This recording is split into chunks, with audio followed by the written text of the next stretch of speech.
حضرت عمر فاروق رضی اللہ تعالیٰ عنہ کے دور میں نا ایک امیر شخص تھا لیکن گناہ گار تھا. جب اس کا آخری وقت آن پہنچا نا تو اس کے ساتھ بھی یہی معاملہ ہوا جیسے پہلے میں نے آپ کو بتایا. اس کا چہرہ جو ہے متغیر ہو گیا, اتنا سیاہ ہو گیا کہ کوئی پاس ہی نہ رہے, ڈرنے لگ گئے سب لوگ, سب نے اس کو چھوڑ دیا اکیلے. اچھا اس کی ایک ہیبٹ تھی, نبی علیہ الصلوۃ والسلام پہ کثرت سے درود پڑھتا تھا. گناہ گار تھا لیکن درود پڑھتا تھا.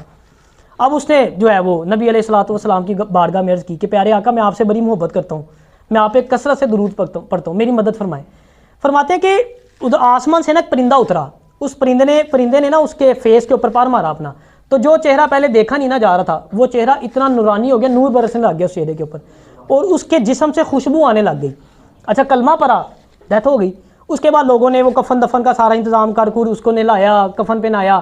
جب قبر میں رکھا نا اس کو تو کہتے ہیں غیب سے آواز آئی کہ ہم نے اس کو قبر میں پہنچنے سے پہلے کفایت کی, اور جو یہ درود پڑھتا تھا نبی علیہ الصلوۃ والسلام پہ, اس درود نے اس کو قبر سے اٹھا کے جنت میں پہنچا دیا.